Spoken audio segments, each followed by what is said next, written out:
this show, and it's back tonight and then it's on tomorrow night as well. Yes. We've got a sort of double dose this week. And is it the usual band of deluded wannabes? Well, I think since Alan decided to go into business with somebody and give them £250,000 investment, it's slightly changed the profile. Yes. It's not someone who's looking for a job. It's an entrepreneur who's looking to start a business or, you know, expand the business, and therefore it generates a different kind of candidate, really. No, I can understand that completely.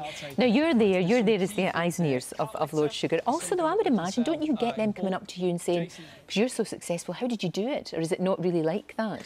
Well, we don't. We always tell them, we're not here. You're Ignore not us. Okay. We're a figment of your imagination. You know, we're not allowed to help them. We don't talk to them. We don't socialise with them. Right. Our job is simply to watch everything they do and then report back to Alan on exactly what's happened, how the tasks unfolded, who made which decisions, the good ones and, of course, the bad ones. No, absolutely. And that's what's really good, because sometimes in the boardroom you can pick them up. Because I've seen sometimes where they've said, oh, no, I didn't do that. And then you can say, excuse me, I actually saw you doing it and I've written it down. Exactly. And it's also things like they say, well, I put myself forward as project manager. And you say, well, you sort of half put yourself forward. It's sort of a bit like, well, I'll do it if nobody else wants to, but I don't think I'm really qualified, but I will do it. And we say, well, that's not really putting yourself forward. No, it isn't. Exactly, it's not. Your story, though, is fascinating. I know you've got your book that tells us all about what went on, but from such a young age and a real pioneer, because it's still difficult for women in business, especially in the world of football. It's still a real man's world, you know. You really broke down an awful lot of barriers there.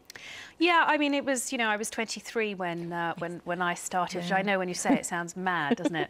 And I think people, you know, they saw, I remember my first press conference, it was very serious, and I turned up and I did this very serious presentation of all these things I was going to do with Birmingham City Football Club, and it was really serious, and, you know, I was desperate to look at least 25, so I sort of had big shoulder pads, big hair, big earrings, and I stood up, and when I'd finished my very serious presentation, I said to the press, any questions? Little hand went up.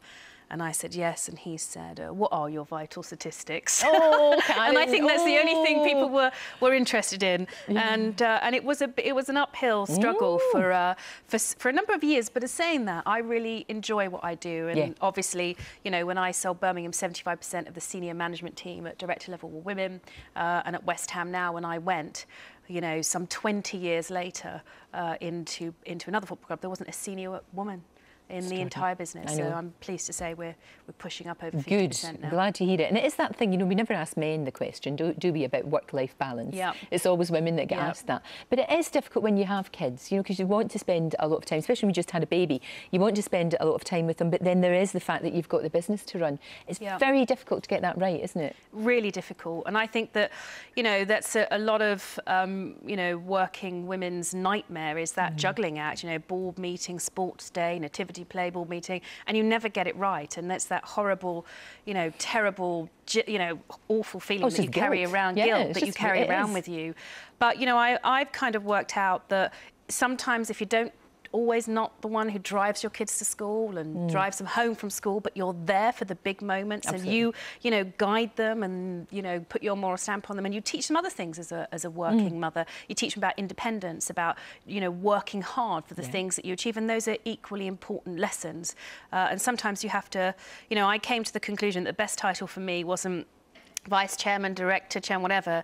It was working mother, because the two things in my life that I love and won't ever give up on my children and my work. So somehow I try and make it work. I don't get it right all the time. Well, who does? I do my best. You know, who does? That's the thing. You know, it really isn't.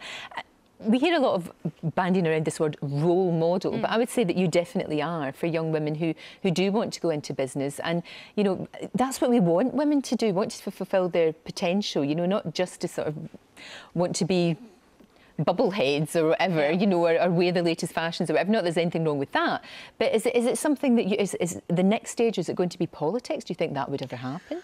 I don't know, but I mean, the things that I always say that I live here. I could live anywhere in the world. I live here, I pay my taxes here. I want to help make, you know, my country as good as it can be, but I also absolutely love and admire and champion other women. So if I can combine those things, that would be great. Karen, thank you. That's it for today. Bye-bye.